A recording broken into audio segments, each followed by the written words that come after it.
Bienvenue encore dans votre magazine centré sur les vérités bibliques. C'est une joie pour nous de partager ces moments d'inspiration avec vous, d'instruction divine, afin que nous puissions non pas seulement recevoir information, mais transformation de la part du Dieu Tout-Puissant. Alors, avant de commencer cette nouvelle étude, permettez-moi de prier avec vous. Seigneur notre Dieu, merci pour ta bonté, merci pour tes largesses. Merci de nous protéger contre les influences mondaines et les philosophies séculaires qui nous mènent à la perdition. Et surtout, merci de nous ouvrir le cœur afin de te recevoir lorsque nous ouvrons ta parole. Pour que nous puissions, Seigneur, être parfaits à ton image et transformés pour l'éternité.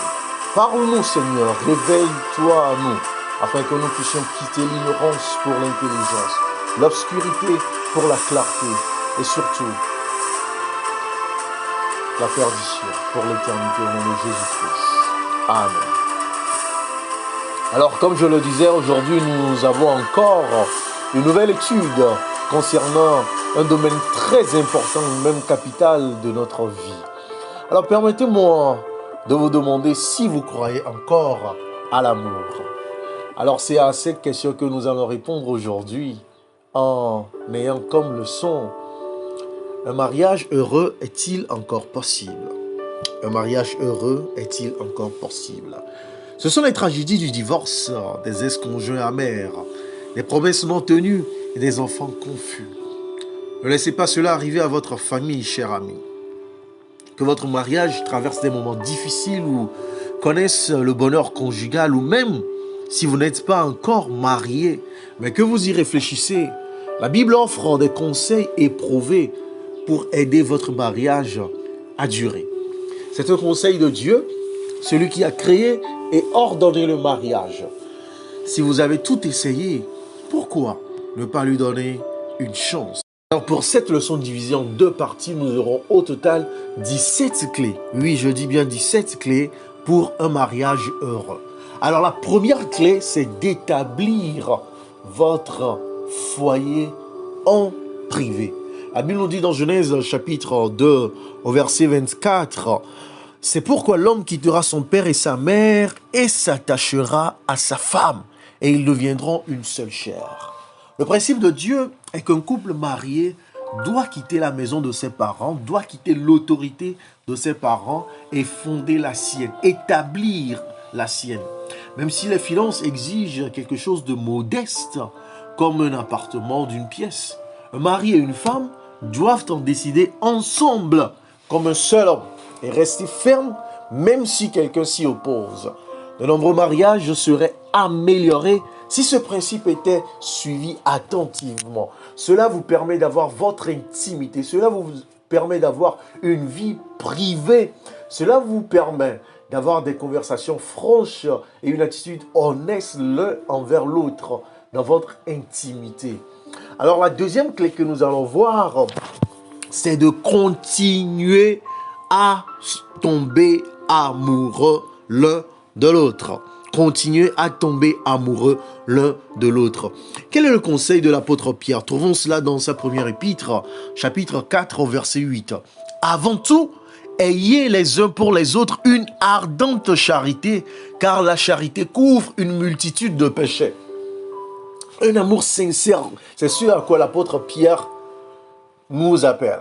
Vous savez, les petits jeux auxquels vous jouez, les petites sorties, les petits câlins, les moments de complicité, les moments d'humour, les petits jeux, c'est ce qui permet d'entretenir la flamme, de maintenir cette constance jeunesse et de ne jamais vieillir en l'amour. Il y a certains qui tombent dans l'amour et tombent en s'écrasant au sol. Chers amis, ne permettez pas que cela vous arrive. Voyons un peu ce que Salomon aussi a à nous dire dans Proverbe chapitre 31, verset 28. « Ses fils se lèvent et la disent heureuse. Son mari se lève et lui donne des louanges. » En tant que conjoint, nous devons avoir des mots d'affection, des mots d'appréciation. Nous devons savoir distinguer le bien du mal dans l'attitude de notre conjoint et savoir louer notre conjoint. Beaucoup d'entre nous n'ont que des reproches, des murmures, des plaintes crainte envers notre conjoint. Comme si ce conjoint était le plus lourd fardeau que nous portons. Ou la pire des personnes auxquelles nous avons eu à avoir affaire dans toute notre existence. Cela ne devrait pas être le cas. Écoutez bien ce que Paul nous dit dans 1 Corinthiens, chapitre 7, au verset 34. Il y a de même une différence entre la femme et la vierge. Celle qui n'est pas mariée s'inquiète des choses du Seigneur afin d'être sainte de corps et d'esprit. Et celle qui est mariée s'inquiète des choses du monde, des moyens de plaire à son mari. C'est ce que nous devons retenir ici.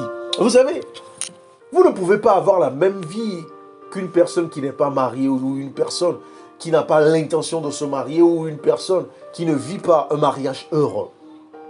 Vous devez tout faire. Vous devez vous battre. Vous devez faire des efforts constants.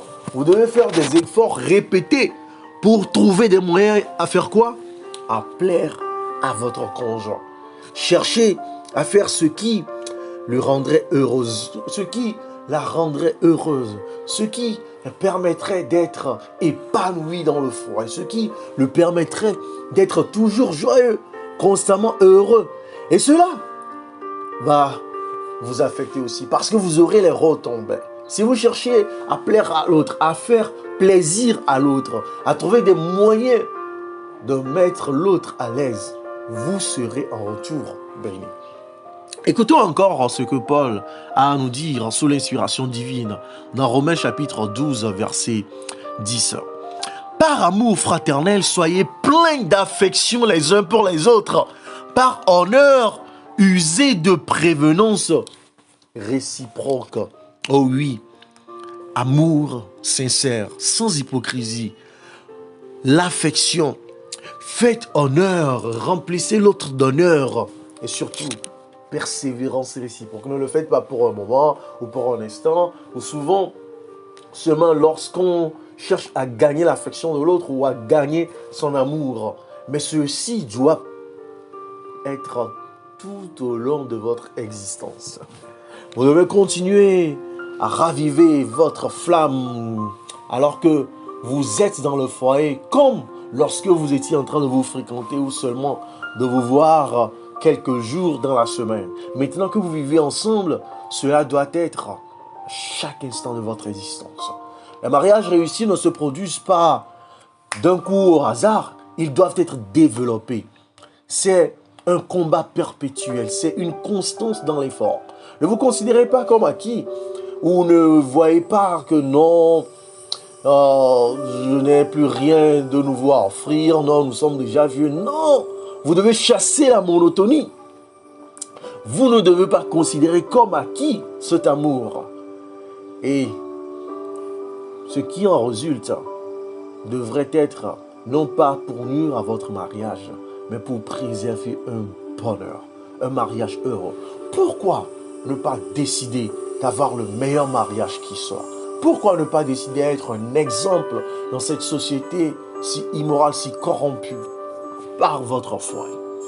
Vous devez faire grandir votre amour l'un pour l'autre en exprimant l'un à l'autre. Sinon, l'amour pourrait s'estomper et vous pourriez vous séparer, malheureusement. L'amour et le bonheur ne se trouvent pas, chers amis, dans la recherche égoïste de son propre désir, la poursuite de ses propres objectifs, non. C'est plutôt en donnant qu'on reçoit. Passez donc le plus de temps possible à faire les choses ensemble. Apprenez, par exemple, à vous saluer avec enthousiasme, avec un câlin, avec une bise, avec une embrassade, une accolade après le boulot. Apprenez à vous détendre ensemble, à faire des visites ensemble, à manger ensemble, à voir des séries ensemble, à lire ensemble, à faire des activités professionnelles ensemble. Ne négligez pas les petites courtoisies, les encouragements, les actes affectueux. Surprenez-vous avec des cadeaux ou des faveurs. Essayez de dépasser même ce que vous aviez fait dans le passé.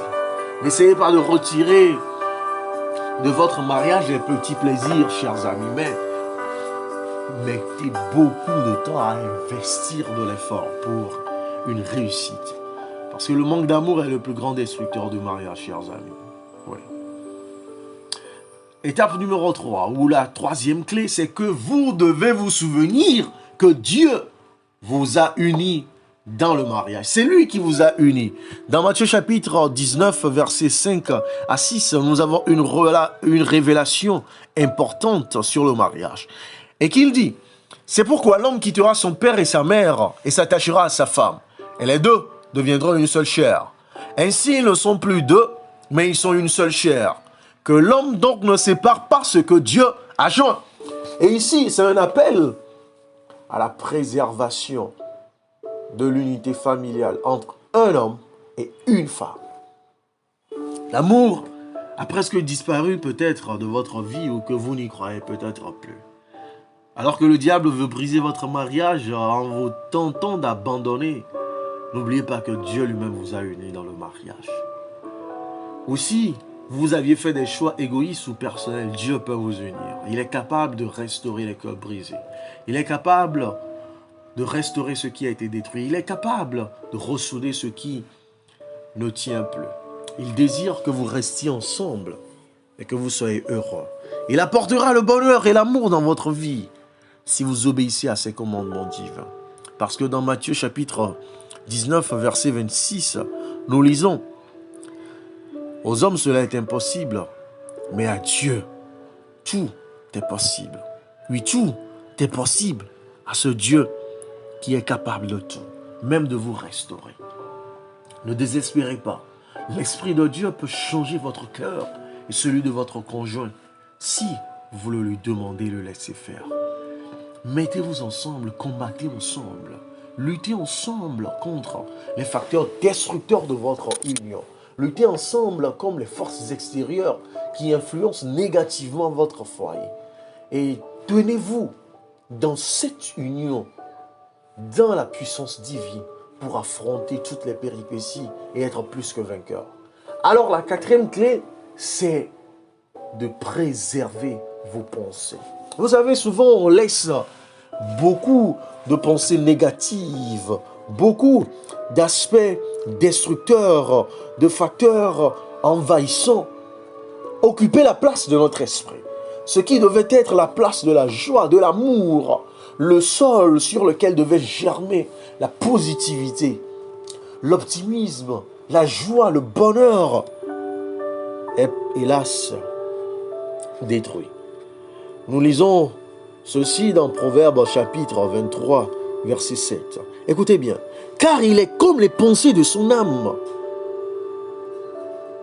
Donc, les pensées déterminent ce que nous sommes. Les pensées donnent naissance à nos actions. Chers amis, Dieu nous met en garde dans Exode chapitre 20, verset 17. Écoutez bien ceci. Tu ne convoiteras point la maison de ton prochain. Tu ne convoiteras point la femme de ton prochain, ni son serviteur, ni sa servante, ni son bœuf, ni son âne, ni aucune chose qui appartient à son prochain. Écoutez, trop souvent, nous pensons que l'herbe est plus verte de l'autre côté. Il y a une histoire qui raconte qu'un jour, une femme trouvait sa maison très sale. Et chaque fois, elle se plaignait que sa maison est très sale. Et lorsqu'elle ouvrait sa fenêtre, elle voyait que les autres maisons étaient belles, propres. Et un jour, son mari décida de nettoyer la fenêtre. Et lorsqu'elle se leva vers la fenêtre pour admirer encore les autres maisons, elle était ébahie que sa maison était propre. Elle se demandait, mais qu'est-ce qui est arrivé? Et son mari lui a dit qu'il suffisait seulement de faire le ménage. À lui, dans plusieurs cas, dans nos foyers, nous ne faisons pas le ménage. Nous ne faisons pas le ménage des batailles. Nous ne faisons pas le ménage des conflits. Nous ne faisons pas le ménage des malentendus. Nous ne faisons pas le ménage des divisions. Nous ne faisons pas le ménage des mésententes. Et hélas, nous pensons que chez l'autre, c'est meilleur et nous allons jusqu'à convoiter. Mais ce n'est pas la solution, cher ami. La Bible nous dit, dans Philippiens chapitre 4, verset 8, ce qui suit. Je vous encourage à faire de ceci une clé importante. Au reste, frères, que tout ce qui est vrai, tout ce qui est honorable, tout ce qui est juste, tout ce qui est pur, tout ce qui est aimable, tout ce qui mérite l'approbation, ce qui est vertueux et digne de louange, soit l'objet de vos pensées. Pourquoi ne pas laisser place à ce qui est pur, à ce qui est honorable, à ce qui est aimable, à ce qui est juste, à ce qui mérite l'approbation, à occuper vos pensées. Nettoyez les impuretés, nettoyez les négativités, nettoyez le pessimisme, nettoyez les malheurs, nettoyez les malentendus, les mésententes, les désespoirs de votre pensée. Trop souvent, nous sommes comme ces locataires ou ces propriétaires plutôt qui laissent place à des locataires qui détruisent notre appartement dans notre cerveau, dans notre pensée. Chers amis, le mauvais type de pensée peut profondément nuire à votre mariage. Si constamment vous pensez « Oh, mon mariage est détruit. Oh, mon mariage n'a pas d'issue. Oh, je suis fini. Oh, c'est la misère complète. Oh, je ne vis pas le bonheur. Oh, je ne suis pas aimé. Oh, je suis détruit. Oh, on le pense. » Pourquoi ne pas commencer par cultiver le contraire et commencer par agir dans ce sens? Parce que nos pensées déterminent nos actions.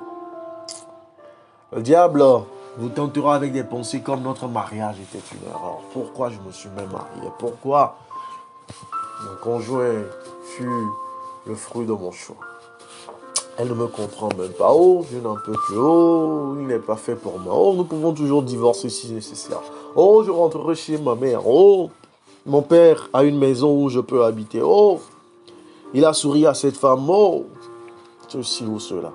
Écoutez, ce type de pensée est dangereux car vos pensées régissent en fin de compte vos actions.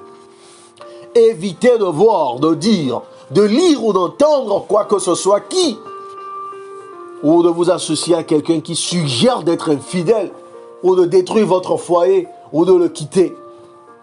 Les pensées incontrôlées sont comme une automobile laissée au point mort sur une colline escarpée. Le résultat pourrait être désastreux. Souvent, nous avons des alliances ou même des amitiés qui sont pour notre ruine. Souvent, nous avons des discussions qui nous permettent de détruire inévitablement nos foyers. Et nous devons couper ces liens. La cinquième clé que je voudrais vous proposer, c'est de ne vous jamais coucher alors que vous êtes en colère l'un contre l'autre. La Bible a ceci à nous dire par rapport à la colère dans Éphésiens chapitre 4, verset 26. Si vous vous mettez en colère, ne péchez point, que le soleil ne se couche pas sur votre colère. Et au verset 27, et ne donnez pas accès au diable. Les malentendus doivent être résolus dans la paix et dans la patience. Les mésententes doivent être réglées dans l'amour et le pardon mutuel.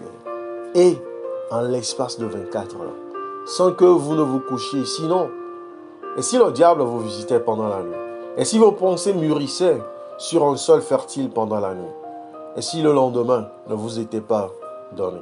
Chers amis, prenez conseil de ce passage de Jacques, chapitre 5, verset 16, où l'apôtre dit « Confessez donc vos péchés les uns aux autres et priez les uns pour les autres afin que vous soyez guéris. » La prière fervente du juste a une grande efficace. Oh, chers amis, parlez-en et priez pour ce problème. Liez ce problème sur l'autel divin et laissez le feu divin le consumer. Laissez le feu divin le détruire. Laissez le feu divin l'annihiler. Oh, mettez ce problème devant le trône de Dieu et demandez son intervention toute puissante. Oh, cher ami, priez pour votre conjoint. La prière peut faire ce que vous ne pouvez pas faire car votre impossibilité laissera place à la possibilité divine. Dans les mariages, nous avons tendance à nous plaindre l'un de l'autre sans en discuter franchement et honnêtement, avec un esprit de pardon, d'entente et de réception, ni de promptitude à dépasser ce problème ensemble, à lutter pour que ce problème soit résolu. Souvent, nous en parlons à nos parents, à nos amis et même à nos ennemis sans le savoir. pourquoi ne pas en parler à Dieu d'abord et demander son intervention et sa solution?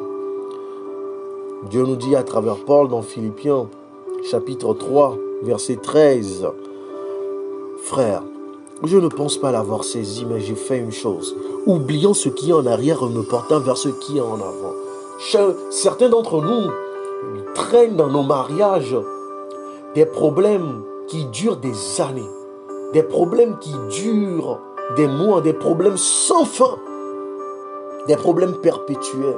Et jamais nous ne sommes prêts à pardonner et à oublier, à laisser passer et à avancer.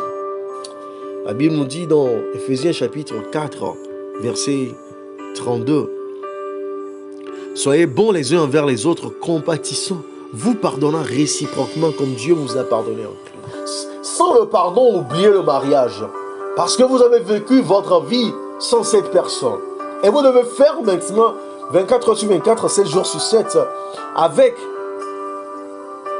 les défauts de l'autre, avec les conneries de l'autre, avec les bêtises de l'autre, avec les erreurs et les égarements de l'autre. Vous devez apprendre à pardonner. Vous devez apprendre à être compatissant. Vous devez apprendre à être bon.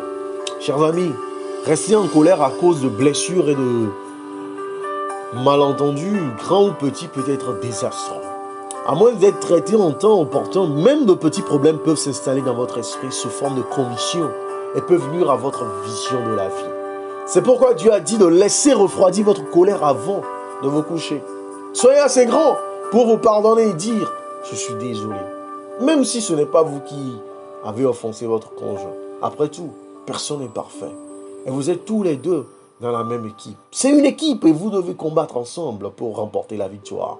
Alors, soyez assez aimable pour admettre une erreur lorsque vous la faites. De plus, se réconcilier est une expérience très agréable avec des pouvoirs inhabituels pour rapprocher les partenaires du mariage. Dieu le suggère et ça marche. Chers amis, je voudrais prier avec vous en ce moment. Alors que je vous donne la 6e clé, c'est que Christ soit le centre, le pilier, le fondement, le bâtisseur de votre maison. La Bible nous dit dans Psaume chapitre 127, verset 1, ceci.